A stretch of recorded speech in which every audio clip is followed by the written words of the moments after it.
Bueno, citogenética clínica. Primeramente vamos a entrar al tema 6 dentro de lo que corresponde. Vamos a decir que la citogenética es una ciencia, ¿no?, que se encarga de estudiar, como podemos ir viendo, específicamente a lo que representan el estudio de los cromosomas, con todas sus anomalías en las que está denominada como la citogenética.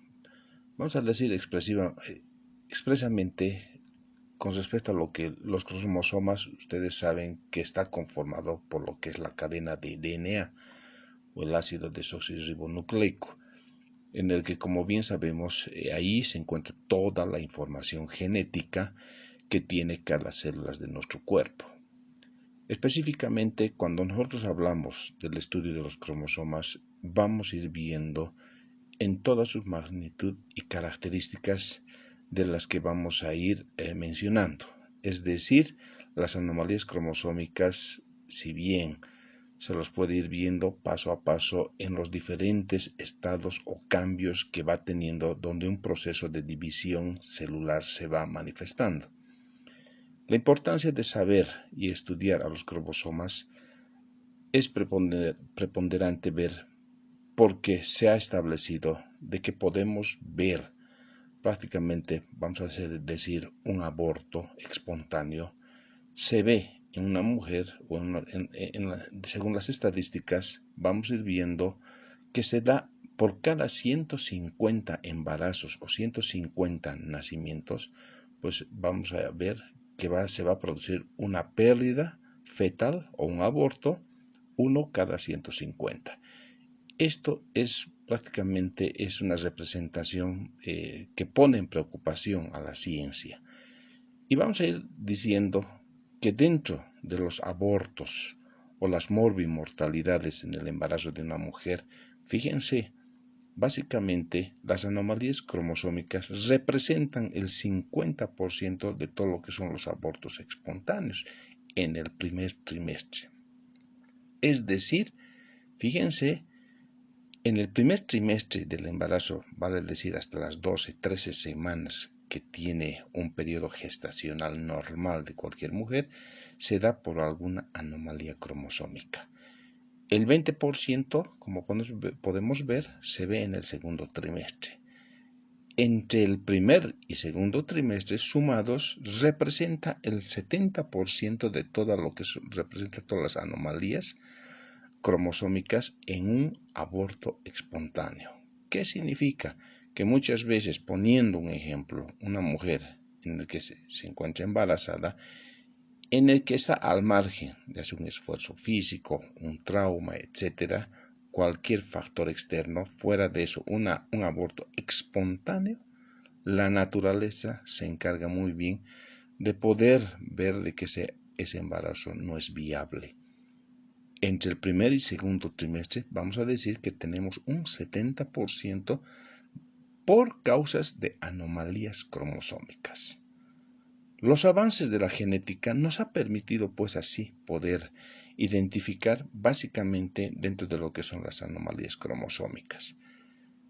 Por eso es bien importante ver y analizar todos estos datos.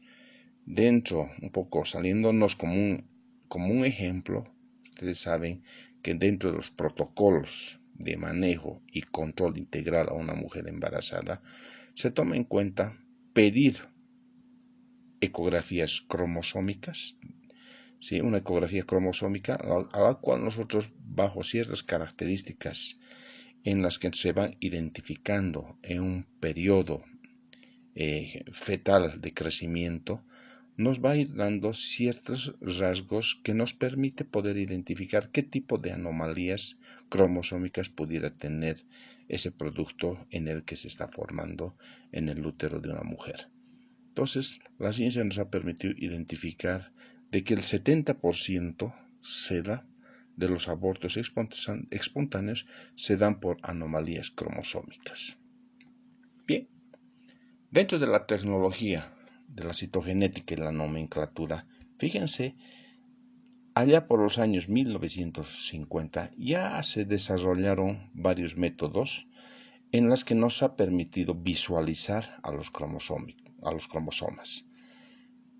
Se había mencionado en temas anteriores, dentro de los cambios que van teniendo el ADN durante el proceso de división celular, conocidos como la interfase, la mitosis, citocinesis, vamos a decir que el mejor momento para hacer un estudio de los cromosomas en una célula es en la fase, o más específicamente en la metafase. En este libro que estamos nosotros tomando como referencia, nos dice que la mitosis dura entre 1 a 2 horas. Vale decir que según los tipos de autores que nos enriquecen con los conocimientos, hay libros que inclusive mencionan a la mitosis como 30 minutos. Bueno, haciendo referencia a esta literatura que nos dice de 1 a 2 horas la mitosis, y como bien sabemos, la mitosis está dividida en profase, metafase, anafase y telofase, pues mencionar que en la metafase es el mejor momento para hacer un estudio de los cromosomas. Eso no nos olvidemos.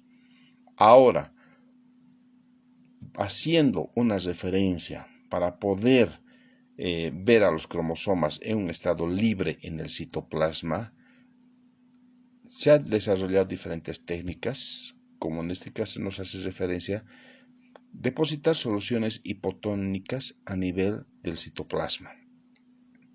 Por el proceso que conocemos como la ley de la ósmosis, bajando o haciendo un espacio hipotónico a nivel del citoplasma, va a permitir por la ley de la ósmosis poder desplazar moléculas de agua a través de la membrana del núcleo hacia el espacio intranuclear, haciendo de que éste vaya aumentando la cantidad de agua.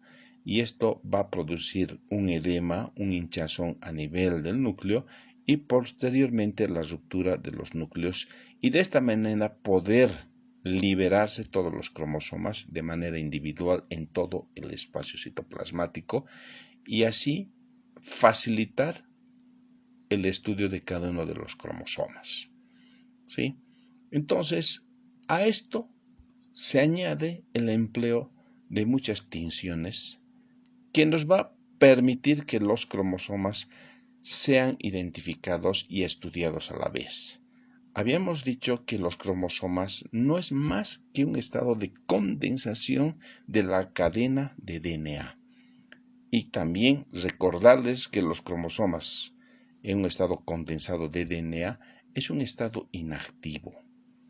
¿Qué significa estado inactivo? Significa que no va a poder hacer la replicación de la cadena, ni mucho menos la transcripción. Eso nosotros ya lo hemos estudiado en su momento.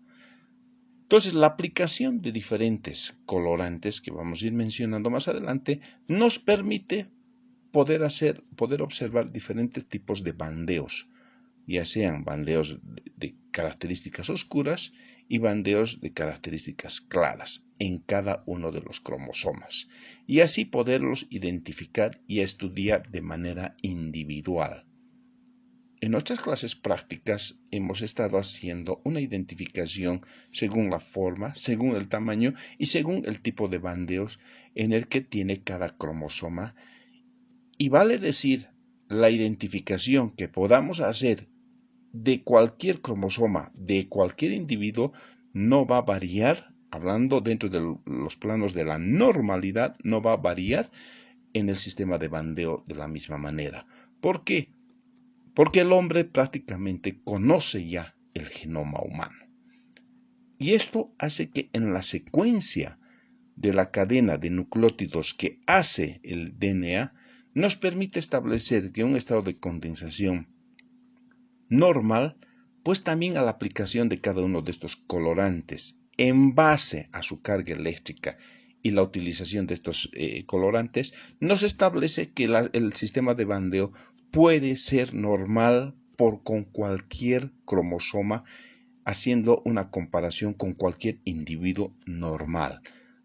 Más al contrario, la alteración de un sistema de bandeo nosotros identificaremos que ahí estamos hablando de una mutación, dependiendo de cuánto sea la alteración de estos sistemas de bandeo, pues nos va a determinar cuán grande es la mutación en cada uno de los cromosomas. Muy bien, entonces aquí tenemos perfectamente cada uno de los cromosomas identificados por su forma, su tamaño y su sistema de bandeo, del 1 hasta el 22, que son los cromosomas conocidos como los cromosomas autosómicos. Nos guardamos el par 23, que corresponde a los cromosomas sexuales. Ahí tenemos al cromosoma Y al cromosoma X, conocidos en el idioma portugués como el Y y el X. Entonces, fíjense, ahí podemos ver que el sistema de bandeo, la forma y el tamaño, pues este nos hace una referencia que si yo colocara un genoma humano de la persona en estudio, debe ser idéntico cromosoma tras cromosoma en cada una de sus formas, su tamaño y su sistema de bandeo, con la aplicación obviamente de estos diferentes colorantes. Vamos a hacer, aquí podemos ver un genoma humano. Y recordarles nuevamente que cuando yo hablo de genoma, me estoy haciendo la referencia a los 23 cromosomas o al conjunto de 23 cromosomas en estado haploide en el que tiene cualquier célula sexual, un óvulo o un espermatozoide. Cuando se da la fecundación, la singamia o la fertilización sinónimamente, ahí es donde se recupera la diploidía en cada una de estas células. Es así, recordarles que el hombre en su estructura genética es diploide. ¿Por qué? Porque nosotros hemos heredado 23 cromosomas del gameto masculino, que es nuestro padre, versus 23 cromosomas del gameto femenino, que es el óvulo en la madre. Y en el proceso de la fecundación, ahí se recupera lo que nosotros llamamos la diploidía. Entonces, genéticamente nosotros somos, ¿sí?, herederos de 23 cromosomas del papá y 23 cromosomas de la mamá. Muy bien. Entonces, fíjense, en este recuadro nos hace prácticamente identificar los 23 pares de cromosomas que tiene cualquier célula de nuestro cuerpo, excepto nuestras células sexuales. Pues vale decir que en nuestras células sexuales, el esperma o el óvulo, ahí solamente se encuentran en estado haploide, 23 cromosomas en estado haploide. Muy bien, entonces, cuando nosotros hacemos un cariograma humano de estudio, pues colocamos a los 23 cromosomas y vuelvo a decirles que el mejor momento para un estudio cromosómico es en el estado de metafase. ¿Sí? Según la clasificación de Denver, nos hace una clasificación en 7 grupos: A, B, C, D, E, F, G. Y es ahí donde nosotros vamos a trabajar en la parte práctica desde el punto de vista, vuelvo a recalcarles, en el tamaño, en la forma y el sistema de bandeo. Fíjense, en la parte donde dice la localización del centrómero, podemos ver que dentro de lo que es el estudio cromosómico en el hombre, pues donde decimos metacéntrico se refiere a los brazos que están divididos o separados por su centrómero en cada cromosoma. Pues podemos ver el brazo superior, conocido como los brazos P, y en la parte inferior los brazos Q, o nosotros llamamos los brazos Q. Entonces, fíjense, brazos iguales, brazos P y los brazos Q, del mismo tamaño se los considera como metacéntricos. Fíjense, en el lado externo superior del recuadro tenemos donde dice submetacéntrico, donde vamos a ver que al brazo P, prácticamente el brazo P está mucho más corto en relación al a los brazos inferiores, conocidos como los brazos Q o brazos Q en el idioma portugués. Entonces los denominamos submetacéntricos. Y nos vamos a la parte inferior donde dice acrocéntricos, donde vemos que el brazo corto es extremadamente mucho más corto en relación a los brazos inferiores. Es ahí donde los clasificamos como los acrocéntricos. En el lado derecho, donde nos dice telocéntricos, vamos a ver que solamente aquí, de donde es el centrómero a lo que son los brazos largos o inferiores o los brazos Q o Q, como quieran, pues ahí vemos solamente la presencia de estos, pero no así los brazos P a nivel, ¿sí?, del centrómero superior. Es decir, hay la ausencia de los brazos P. Y en el hombre no existe, según esta morfología cromosómica, no existe. Y si nosotros, por ejemplo, en la identificación de un cardiograma en estado de metafase, identificamos una característica como esta, pues vamos a ver que estamos frente a una anomalía cromosómica. Sin ir lejos, ¿sí?, podemos tener, por ejemplo, en el cromosoma 15, la ausencia de estos brazos nos va a dar ciertas características con ciertas anomalías, ¿no? Entonces vamos a ir viendo más adelante diferentes tipos de síndromes en los que nos hace identificar de acuerdo al número. Muy bien. Siguiendo con respecto al siguiente recuadro, ahí tenemos a los 3 tipos morfológicos normales que tiene el hombre, ¿sí? Los cromosomas metacéntricos, submetacéntricos y acrocéntricos. Y en el que vuelvo a recalcarles, no existe en la morfología el denominado telocéntrico. Eso es patológico. Fíjense, allá por los años de 1970 se desarrollaron ya prácticamente diferentes técnicas de tinción para poder identificar según el sistema de bandeo cromosómico. Y es ahí donde nos ha permitido hacer estudios con respecto a lo que son las deleciones o duplicaciones que nos va a significar las anomalías en el sistema de bandeo, sin tomar en cuenta morfológicamente, vuelvo a decir. Entonces, cuando yo hablo de deleciones, estoy hablando de una pérdida de un segmento de la cadena de DNA que tiene una información genética, que eso puede repercutir en alguna anomalía. O lo contrario, una duplicación de esta información genética que nos puede dar una duplicación de un sistema de bandeo X. ¿Ya? Bueno, entonces ante esa situación estamos mencionando la utilización de diferentes tinciones y vamos a remarcar dentro de los más utilizados y más comunes tenemos a la quinacrina, tenemos al Giemsa y al sistema inverso conocido como el bandeo ED. Pues gracias a estas tinciones nos está permitiendo poder identificar el sistema de bandeo que tiene cada uno de estos cromosomas.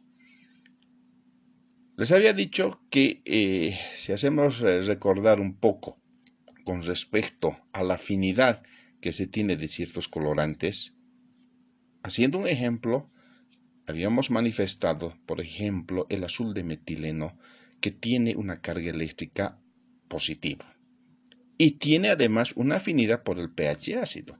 Cuando nosotros hicimos nuestras prácticas, vimos que el azul de metileno tenía afinidad por el núcleo, mucho más en relación al citoplasma. ¿Por qué? Porque el núcleo, por sus características, primero, por excelencia tiene un pH ácido, obviamente por la presencia del DNA.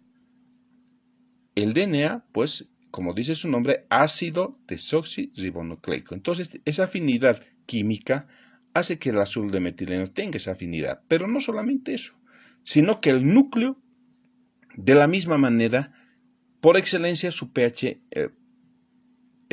su carga eléctrica es negativo. Entonces, por la ley física sabemos que el azul de metileno, ¿sí?, si tiene una carga eléctrica positivo con negativo, se atraen. Ahora, el núcleo, ¿por qué será que tiene una carga eléctrica negativa más que en el citoplasma? Porque vamos a recordar que la cadena de ADN estructuralmente está formado por una secuencia de nucleótidos. Y los nucleótidos están formados por 3 elementos, ¿sí? Tenemos ahí a lo que viene a ser los grupos de ion fosfato, ¿sí? Los azúcares pentosa, en este caso la desoxirribosa, ¿sí? Y tenemos a las bases nitrogenadas. Y dentro de esto vamos a mencionar que los iones fosfato tienen una carga eléctrica negativa, porque es un tipo de anión. Entonces eso lo hace rico en iones fosfato, al igual que la membrana celular. La membrana celular, como ustedes saben, está formada por una bicapa fosfolipídica. Hace que también tenga su carga eléctrica negativa y esto hace que tenga afinidad por ese tipo de colorantes. Entonces, con este ejemplo, nos hace mención, retomando este recuadro, de que estos colorantes Giemsa, quinacrina y el sistema de bandeo R tienen una afinidad de acuerdo al pH. Y esto va a determinar un sistema de bandeo que está estructuralmente en cualquier cromosoma normal, debe tener las mismas características de bandeo. Y cuando estos se alteran, vamos a decir que estamos frente probablemente ya a una mutación, que puede ser por una deleción, vuelvo a recalcarles, o puede ser por una duplicación de información. Y cuanto mucho más sea la mutación más extensa, pues el sistema de bandeo va a ser mucho más notorio en cada cromosoma. Bueno, de la misma manera vemos que estos colorantes que he mencionado tienen una afinidad exclusivamente a nivel de los extremos distales de cada uno de los cromosomas, ¿sí? Entonces, a nivel de los brazos, cuando yo quiero hacer un estudio de los brazos cromosómicos, ¿sí?, de sus cromátides, tanto del brazo P como del brazo Q, ¿sí?, vamos a ver que ahí estos colorantes debo utilizar. Inversamente, cuando yo hago un estudio de preferencia a nivel del centrómero de cada cromosoma, pues debo utilizar el sistema de bandeo C, o conocido como las tinciones NOR.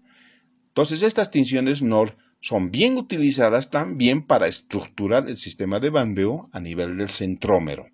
Pero vale decir que también me permite hacer un estudio para en el estadio de heterocromatina, especialmente en la fase constitutiva. Ustedes saben que la heterocromatina es un estado intermedio entre lo que es la eucromatina, que es un estado activo, versus el cromosoma, que es un estado inactivo.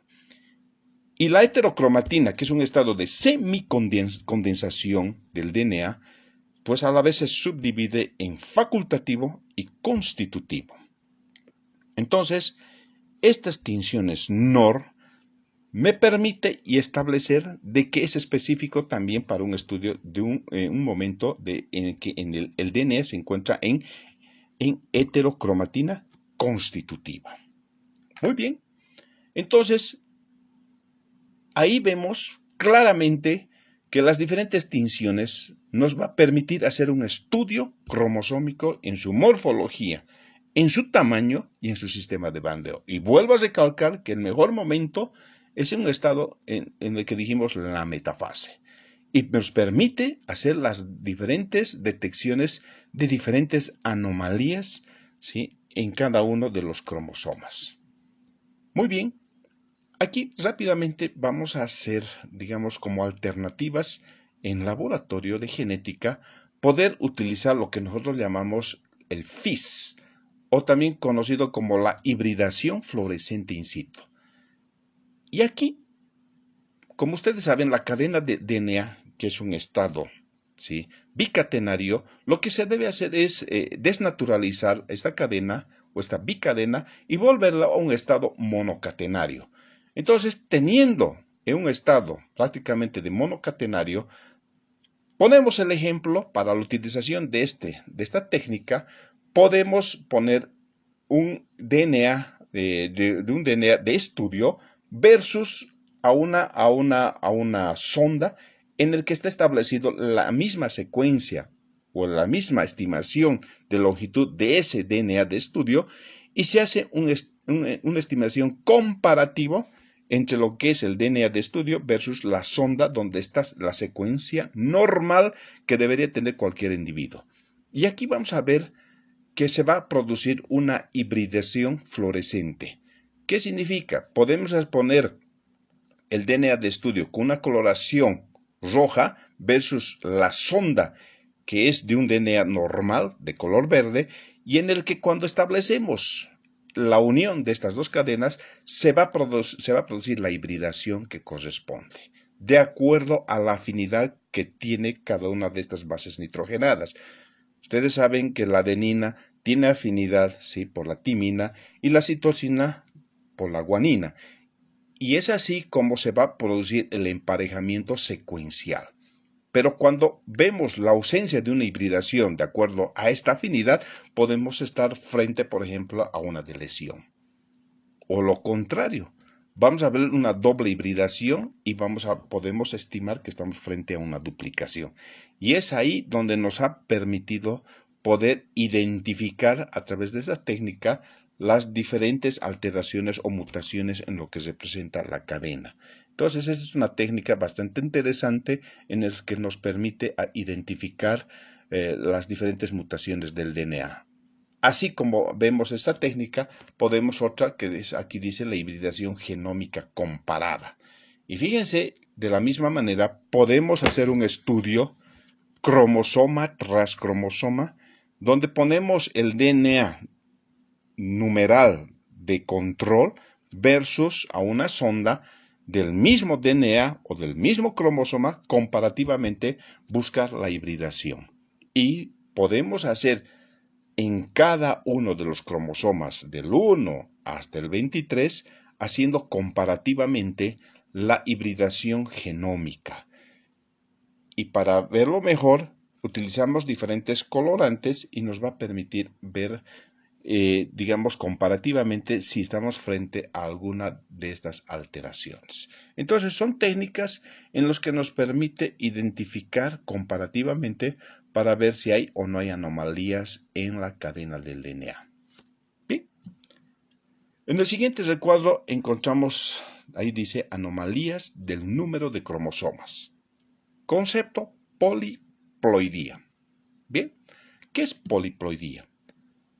Fíjense, habíamos dicho que los gametos, cuando hago referencia a un óvulo, a un espermatozoide, puedo ver perfectamente encontrar aquí solamente 23 cromosomas, es decir, en un estado haploide.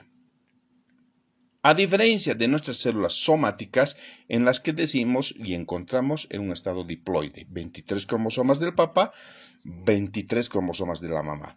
Y ahí encontramos la diploidía, y a eso el término, vamos a decir que es normal, que quiere decir euploide. Pero cuando ya hablamos de una poliploidía, aquí vamos a hablar que se refiere al aumento o la disminución adicional o la ausencia genómica, ¿sí?, genómica en una célula. Por ejemplo, más abajo tenemos un ejemplo de triploidía, 69 cromosomas. Es decir, que aquí vamos a encontrar 3 genomas. Si hacemos un análisis, vamos a ver, por ejemplo, por una falta de una disyunción genómica en una mitosis celular, que puede darse en la meiosis 1 o en la meiosis 2, hace la referencia que, por así decir, en un óvulo podemos encontrar 46 cromosomas, es decir, 23 cromosomas más 23 cromosomas, 2 genomas en esa célula sexual, es decir, en el óvulo. Y cuando se produce una fecundación, se produce que el espermatozoide, que normalmente tiene 23 cromosomas en un estado haploide, se produce la fecundación y estaríamos ahí frente a una triploidía. Lo mismo podemos hablar de una tetraploidía, que puede ser donde vamos a encontrar 4 genomas, es decir, 23 más 23 más 23 más 23 cromosomas, nos hace un total de 92 cromosomas. Y estamos hablando de una tetraploidía. O si quieren, de una monoploidía, que también es un tipo de poliploidía. La monoploidía puede ser en una fecundación donde vamos a encontrar un óvulo de 23 cromosomas y en un espermatozoide donde no vamos a encontrar ni un solo cromosoma, y a la fecundación de estos dos nos ha permitido poder hacer una identificación de una monoploidía. Entonces, la poliploidía es el aumento o la disminución genómica que está considerado como una poliploidía. Muy bien, entonces, teniendo claro todo esto, nos hace la referencia que estas diferentes patologías hacen que de alguna manera sean bien raras. Y también hace de que, fíjense, el 15% de los tipos de anomalías cromosómicas, como habíamos mencionado anteriormente, en el primer trimestre del embarazo, en los que se dan los abortos espontáneos, están producidos por un tipo de triploidía, ¿no? Si bien estos fetos llegaran a término, pues se dice que son incompatibles. De alguna manera van a producir su muerte una vez o poco tiempo después de haber nacido. Pero en el 90-95% de los casos terminan siendo abortos. Entonces, fíjense, un ejemplo, frente a una fecundación de un óvulo por dos espermatozoides, que se conoce como dispermia, es un tipo de triploidía. Un óvulo que tiene 23 cromosomas, ¿sí?, que es un genoma, que va a ser fecundado de manera poco común por dos espermatozoides y cada uno con su carga de DNA, que corresponde de 23 cromosomas, va a producirse un tipo de triploidía, ¿no? Entonces, esto de alguna manera va a producir pues un aborto. Ahí más abajo nos pone algunos ejemplos, el por qué, por ejemplo, un óvulo puede tener dos genomas. Y puede ser por la falta de diferenciación, ¿sí?, de un óvulo con un cuerpo polar en el que no logra dividirse y pues obviamente va a tener dos genomas y en el momento que se produce la fecundación va a producir una triploidía. Más abajo tenemos las tetraploidías, que son poco frecuentes, pero ya sabemos que es un tipo de poliploidía. Ahí tenemos un ejemplo de un óvulo que está siendo fecundado por dos espermatozoides, cada uno con su carga génica de 23 cromosomas, es decir, un genoma. Bueno, si seguimos nosotros mencionando con respecto a lo que son las aneuploidías, ¿sí?, fíjense, ¿qué es una aneuploidía? Aquí estamos frente a la alteración de un solo cromosoma. ¿Qué significa aneuploidía? Es el aumento o la disminución de un cromosoma que va a producir y vamos a interpretar en la terminología génica o genética de monosomías, trisomías. Ejemplo de una trisomía, ustedes saben, síndrome de Down, que es la trisomía 21. O un tipo de monosomía, ¿sí?, el síndrome de Turner, que es la ausencia de un cromosoma X en la mujer. Entonces, habíamos dicho que las monosomías autosómicas generalmente son incompatibles con la vida. En cambio, las trisomías, vamos a decir que con frecuencia podemos ver que pueden llegar al nacimiento en mayor preponderancia frente a los cromosomas sexuales. Entonces, la causa más frecuente de las trisomías, monosomías, es la no disyunción durante la meiosis. ¿Qué es la disyunción? Habíamos dicho que es un proceso de separación de las cromátides hermanas durante la anafase en el periodo de mitosis celular. Entonces, normalmente la disyunción, esta separación en el momento de la división celular, hace de que sea equitativamente la distribución de información genética que debe tener cada célula. Y cuando no se produce la disyunción, pues en una célula que va a formarse, va a tener una duplicación de esa información, de ese cromosoma, y en la otra célula que debería tener su información que corresponde, va a tener la ausencia de esa información. Y esto va a producir pues un desequilibrio genético, en el que ahí podemos hablar que en una célula es susceptible a hacer una trisomía y en la otra célula es susceptible a formarse una monosomía. Entonces, la aneuploidía es el aumento o la disminución cromosómica, ¿sí? Entonces, allá tenemos bien claro establecido. Dentro de lo que vemos en este recuadro, quiero que se lo graben, ¿no? En la nomenclatura genética, la diploidía se menciona como 2N. ¿Por qué?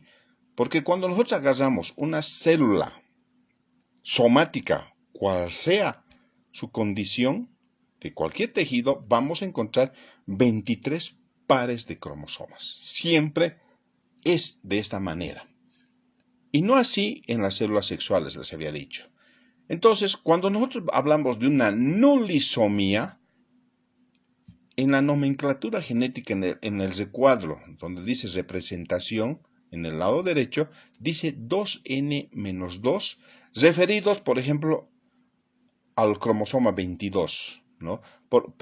A los cromosomas en el que está establecido, o como tiene que ser, del 1 al 23, siempre vamos a encontrar en cada uno de los cromosomas, siempre vamos a tener 2 cromosomas 1, 2 cromosomas 2, 2 cromosomas 3 y así sucesivamente hasta llegar a los cromosomas sexuales. Pues en una mujer obviamente vamos a encontrar, hablando en su sexualidad, XX. Y en el hombre, obviamente, en su sexualidad vamos a encontrar XY. Entonces, cuando decimos nosotros 2N-2, nos está haciendo referencia la ausencia, dependiendo qué número de cromosomas es el que no vamos a encontrar. Cuando nosotros hacemos un recuento cromosómico de 46 cromosomas, es decir, vamos a encontrar 2 cromosomas 1, 2 cromosomas 2, 2 cromosomas 3 y así sucesivamente. Pero en ese recuento, en la metafase, no encontramos el cromosoma, por así decir, el cromosoma 15. Entonces, ahí yo debo poner 2N-2 del cromosoma número 15. Entonces, estamos hablando de una nulisomía, o sea, no hay el cromosoma 18, ni por el lado del padre, ni por el lado de la madre. Contrariamente, si vemos más en la parte inferior, las monosomías, 2N-1, hablando de los cromosomas sexuales. ¿Qué significa? En el síndrome de Turner, normalmente en las mujeres debemos encontrar XX. Pero cuando por alguna situación de una no disyunción que habíamos mencionado, que es la causa más frecuente de estas anomalías, encontramos 45 cromosomas, es decir, un solo cromosoma X. Y nos va a dar el síndrome de Turner. Y en la nomenclatura genética, 2N-1. Contrariamente, vemos en las trisomías, ¿sí?, 2N+1. Es decir, nos está haciendo una referencia que hay un cromosoma más que está determinando una trisomía, el síndrome de Down. Y cuando hacemos un recuento, que normalmente deberían ser 46 cromosomas, encontramos un cromosoma 21 adicional. Y ahí, en nuestra nomenclatura, vamos a poner 2N+1. Estamos haciendo la referencia en un tipo de trisomía. Dentro de las tetrasomías, ¿sí?, podemos ver 2N+2. Y aquí, en el recuento cromosómico, vamos a encontrar, ¿sí?, 48 cromosomas. Y abajo, en ese ejemplo, encontramos el síndrome de Klinefelter. X, X, X, Y. X, Y. Entonces, nos está haciendo referencia que aquí hay una duplicación, ¿sí?, o triplicación del cromosoma X. Aquí, en una mujer, por ejemplo, cuando hago un estudio frente a las tinciones a nivel del núcleo, pues seguramente voy a encontrar yo aquí 2 corpúsculos, ¿sí?, de Barr. Entonces, aquí nos hace referencia cómo podemos interpretar, ¿sí?, con esta nomenclatura frente a las diferentes aneuploidías: la nulisomía, la monosomía, la trisomía y la tetrasomía. Muy bien, entonces vamos a ir avanzando posteriormente, ¿sí?, a lo que representa las diferentes patologías, ya específicamente hablando de las alteraciones cromosómicas. Gracias.